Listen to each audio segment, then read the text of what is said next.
Wala. Legally, it cannot be done. So, Legally, it cannot be done, again, as I said, because the impeachment court was not convened.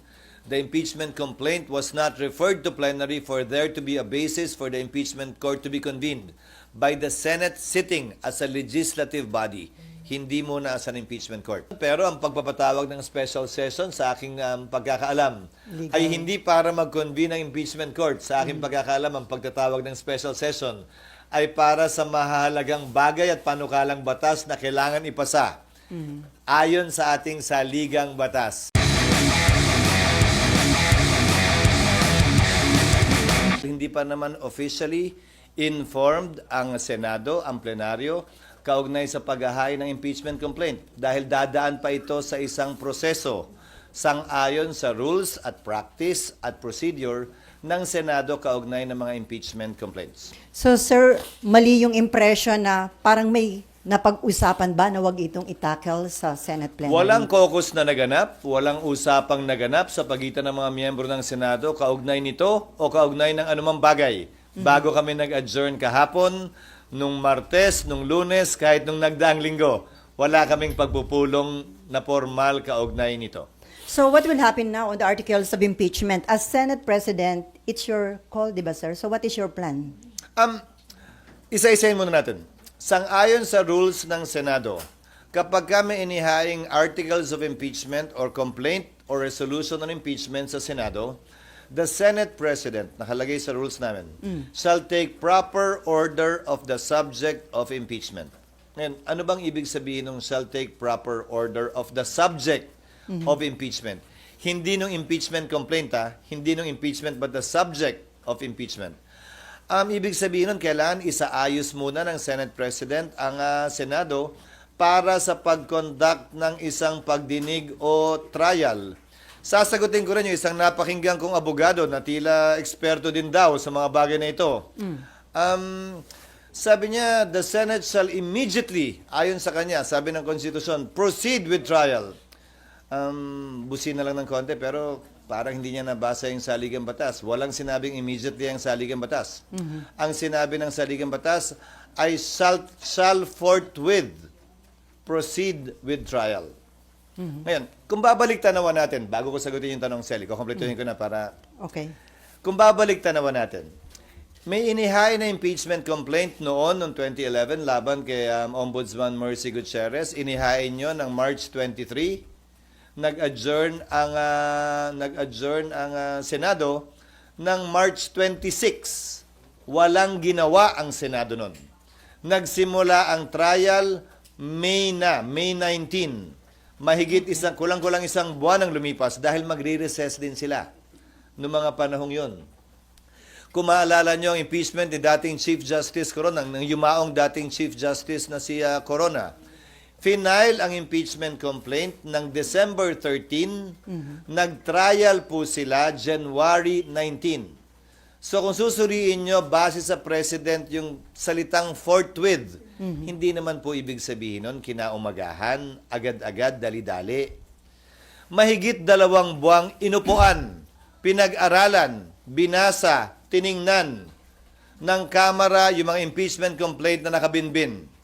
Mahigit 2 buwan, hindi finorward ng Secretary General ang impeachment complaint sa tanggapan ng Speaker para i-refer sa plenary at sa Committee on Justice. Magkatabi lamang naman ang kwarto tulad sa Senado ng Secretary General at ng Speaker, ang Secretary ng Senate at ng Senate President. Bakit naman kami bigla sasabihang gumalaw umakto agad sa loob lamang ng ilang oras? Kung nagpa-banjing-banjing sila gawin ito, siguro wala naman silang basihan ngayon na madaliin kami lalo na nasa huling araw na ng sesyon. Yan pinadala sa amin, halos mag-aalas 5 pa ng hapon. So, bilang katugunan, gagampan na namin ang aming tungkulin na pwedeng magawa habang recess, kabilang na ang pag-review ng rules ng Senado sa impeachment dahil kailangan po itong i-update. Halimbawa, yung pagkakaroon at requirement ng judicial affidavits, yung pagkakaroon ng provision at procedure para mag-hearing sa harap ng commissioner, yung pagkakaroon ng matatag at malakas na pre-trial procedure para swabe na at hindi na komplikado at magulo yung trial proper. Ito ay mga bagong procedure sa rules of court na pumasok bago po namin itinalaga yung aming rules on impeachment noon na kailangan po naming baguhin. Pangalawa, kailangan pa rin pag-aralan siyempre ng Secretary General ng Senado, ng Secretariat ng Senado, yung impeachment complaint mismo. Tinanggap lamang namin yung kahapon. So dun sa nagsasabing, bakit hindi agad-agad binabasa baba? May trabaho po kaming kailangan gampanan. Halimbawa, sang-ayon po kasi sa e-commerce law at sa e-gov law, pwede naman maglagay ng e-signature. Hindi ba? Sa resolution, sa bill, sa committee report. Pwede ang e-signature dahil hindi po yan verified. Subalit, ang complaint or resolution on impeachment, verified po yan. Pinanumpaan dapat yan sa harap ng Secretary General ng Kamara. Susuriin pa po isa-isa ng Secretary ng Senado yung mga pirma kung e-sig ba yon o wet signature. Bawal po ang e-sig. Dahil kailangan pinanumpaan ito. Paano ka manunumpa sa harap ng SecGen kung inutos mo lang yung opisina mong i-affix yung e-sig? Meron naman pong app, gagamit kami ng iba't ibang app para makita at malaman kung e-sig nga ba siya o wet signature.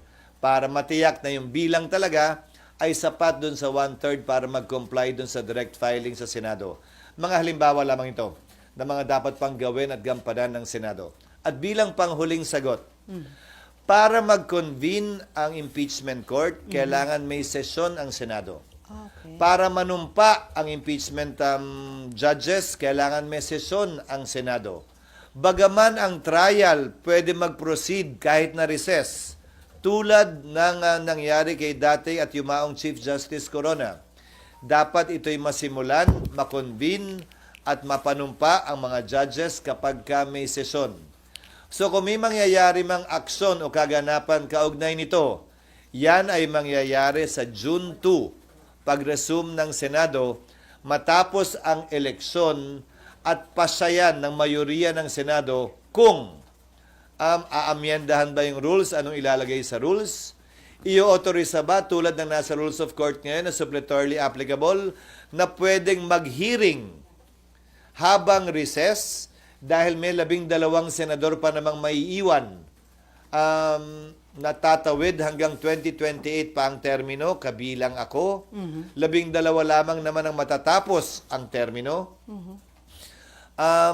Gagawin ba yung parang sa rules of court, I'm only citing examples, na i-authorize yung 12, parang hearing before a commissioner, natanggapin lamang yung ebidensya. Ito'y court of record naman kasi. Ibig sabihin, kahit na wala pa at hindi personal na narinig yung ebidensya, mababasa naman. Ngayon nga may video pa. Okay. Sir, yung Sana natugunan ko yung iyong katanungan. Sir, Bagaman mahaba. Sir, yung normal course of events na hindi kayo pwedeng mag-impeachment trial dahil naka-adjourn yung session. Pero according to Senate Minority Leader Coco Pimentel, may tinatawag siya na extraordinary situation na pwede niyong i-waive yung rules at kung acceptable to everyone, pwede pa rin kayo mag-conduct na impeachment trial kahit naka-break ang session. Pwede na, gaya ng sinabi ko, ginawa yan nung panahon ng impeachment ni dating Chief Justice Renato Corona. Tumuloy yung impeachment trial bagaman nag-adjourn na ang Kongreso at ang Senado. Nasa rules namin yun. Hindi na kailangan maging extraordinary pa. Pero ulitin ko, kailangan nasimulan at sinimulan ang trial ng may sesyon dahil kailangan mag-convene ang impeachment court ng may sesyon.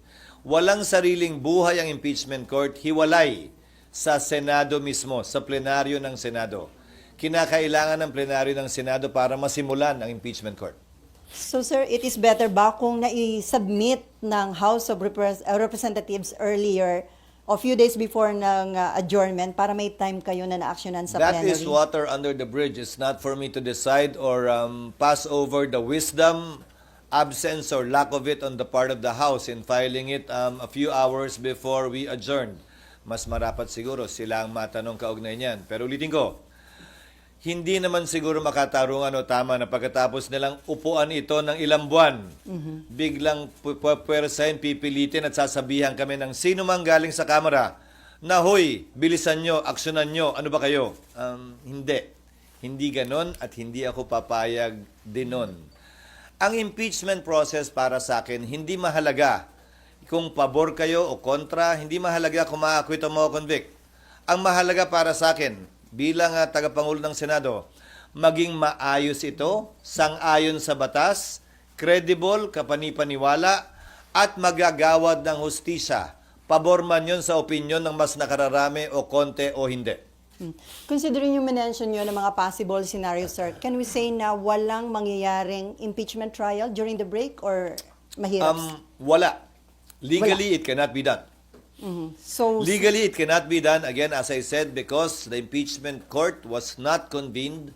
The impeachment complaint was not referred to plenary for there to be a basis for the impeachment court to be convened by the Senate sitting as a legislative body, hindi muna as an impeachment court. sir, kahit sinabi ni PBBM na ayaw niya sa impeachment dahil divisive, sinuportahan pa ng isang religious group, pero still, natuloy pa rin na-impeach si BP Sara sa House, na i-transmit dito sa Senate.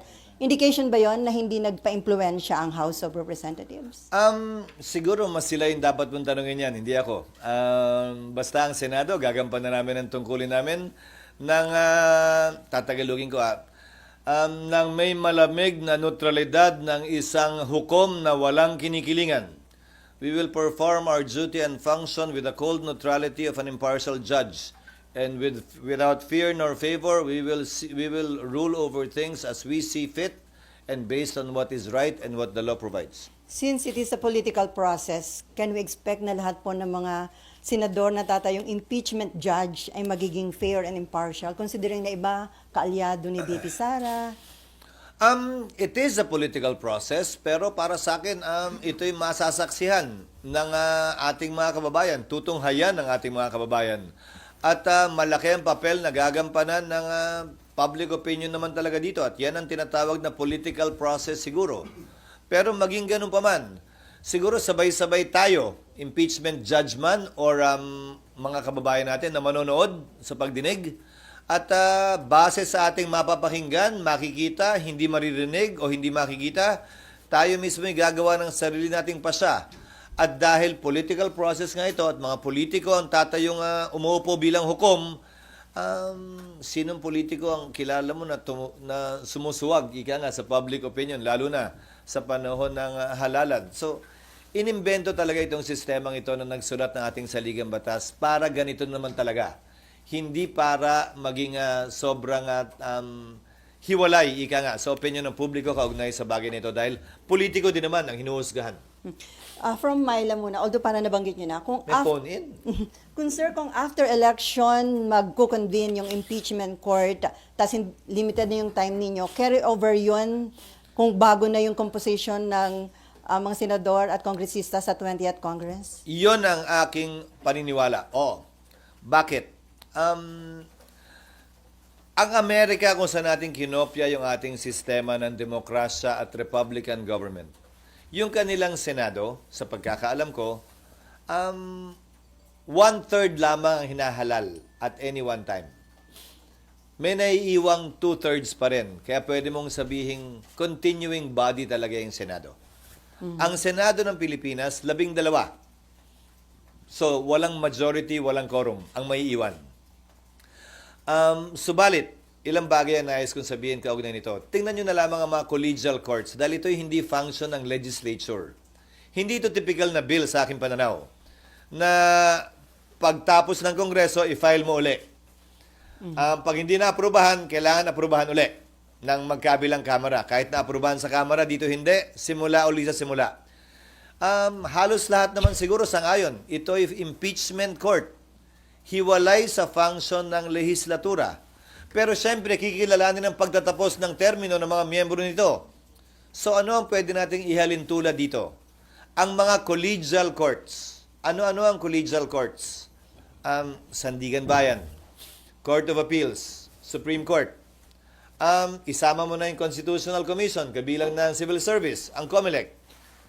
Tanong, kapag kami nakabinbin bang kaso sa mga ito at nagpalit sa tagal ng kaso sa mga korteng yan, ang mga mahistrado ng Korte Suprema, mahistrado ng Court of Appeals ng Sandigan Bayan, dahil ito ay mga courts of record naman, dinidismiss ba yung kaso o nagpapatuloy lamang? Hindi ba ang sagot ay nagpapatuloy lamang ito? Patuloy lamang yung mga kaso maski nagpapalit ang bumubuo ng collegial court na yon, tulad lamang ng impeachment court. Lalo na court of record din ang impeachment court, kung saan magpalit man, mag-absent man, hindi man mapakinggan ng personal ng impeachment judge, pwede pa rin siya gumawad ng desisyon base sa record na tinanggap ng ebidensya ng impeachment court. Sir, may patanong lang si Nympha. Phone Paano in kung na naman. magpatawag... Asan ba sila? Nasa press officer. Paano daw kung magpatawag ng special session si PBBM? Pwede nyo na actionan yung impeachment? Oo, pwedeng mangyari yon, pero ang pagpapatawag ng special session sa aking pagkakaalam Legal. ay hindi para mag-convene ng impeachment court. Sa aking pagkakaalam, ang pagtatawag ng special session ay para sa mahalagang bagay at panukalang batas na kailangan ipasa ayon sa ating saligang batas. Hindi ito isa o saklaw marahil nung probisyong yon, kaugnay ng special session. Pero haharapin namin yon pag nandiyan na. Siyempre, pag nagpatawag ng special session, sang-ayon man kami o hindi, siyempre, alam namang hindi kami mag-attend.